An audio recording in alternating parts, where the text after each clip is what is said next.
വെറുതെ ഒരു ആഡ് ഇടുകയാണ്. ഇപ്പോൾ നമ്മൾ ഡിജിറ്റൽ മാർക്കറ്റിംഗ് ചെയ്യുന്നുണ്ട്, നിങ്ങൾ കോൺടാക്ട് ചെയ്യുമെന്ന് പറയുന്നതും we are running performance marketing agency. നമ്മൾ കമ്പനികളുടെ റവന്യൂവിനെ എക്സ്പോണൻഷ്യലായി സ്കെയിൽ ചെയ്യാൻ ഹെൽപ്പ് ചെയ്യുന്നതാണ്. ഞങ്ങൾക്ക് ഇന്ന കേസ് സ്റ്റഡീസ് ഉണ്ട്, സ്റ്റാർട്ടപ്പ് മുതൽ 1000 കോടിയുടെ മുകളിലുള്ള കമ്പനികൾ, ഇങ്ങനെ പറയുന്നതും രണ്ടും വ്യത്യാസമുണ്ട്.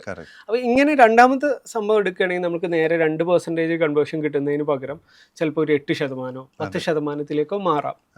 പക്ഷേ ഇതിലൊരു ഭയങ്കര ഇൻട്രസ്റ്റിംഗ് നമ്പർ ഉണ്ട്. നമുക്ക് 100-ൽ എല്ലായ്പ്പോഴും കാൽക്കുലേഷൻ 1,00,000 ആൾക്കാർ അത് കാണുക. അപ്പോൾ അവിടെ വരുന്ന ഡിഫറൻസ് തന്നെ 2000 പേരുടെ എൻഗേജ്മെൻറ്റും 8000-10,000 പേരുടെ engagement, which means 4 to 5 times already ഇത് കൂടുതൽ ആൾക്കാരെ നമ്മുടെ വെബ്സൈറ്റ് ട്രാഫിക് എന്ന് പറയും. നമ്മുടെ നാട്ടിലൊക്കെ ട്രാഫിക് അത്ര ഫെമിലിയർ അല്ലാത്ത ടേം, പക്ഷേ ഇതാണ് കോമൺ വേർഡ്. അപ്പോൾ ആൾക്കാരുടെ ഉള്ളിലേക്ക് നമ്മുടെ വെബ്സൈറ്റുകളിലേക്ക് ട്രാഫിക് അല്ലെങ്കിൽ യൂസേഴ്സ് വരികയും, അപ്പോൾ അവിടെ തന്നെ 2000 പേര് വന്നപ്പോൾ ഇനി രണ്ടാമത്തെ പേഴ്സ്പെക്റ്റീവ്, ഇനി നമ്മുടെ വെബ്സൈറ്റിലേക്ക് ആളെത്തി, നമ്മൾ വെബ്സൈറ്റ് വെച്ച് എക്സാമ്പിൾ എടുത്തതെന്നുള്ളൂ, ലീഡാണെങ്കിലും അങ്ങനെ ചെയ്യാം. അപ്പോൾ വെബ്സൈറ്റിൽ വരുന്ന സമയത്ത് നമുക്ക് വെറുതെ കുറേ ഡിജിറ്റൽ മാർക്കറ്റിംഗ് സർവീസസ് ചെയ്യുന്നു, അങ്ങനെ ഇന്ന സംഭവം കൊടുക്കുന്നു, അല്ലെങ്കിൽ നമ്മുടെ പ്രോഡക്റ്റിനെ ബേസിക് ഇൻഫർമേഷനാണ് ഉണ്ടെങ്കിൽ അതിനൊരു കൺവേർഷൻ ഉണ്ടാവും.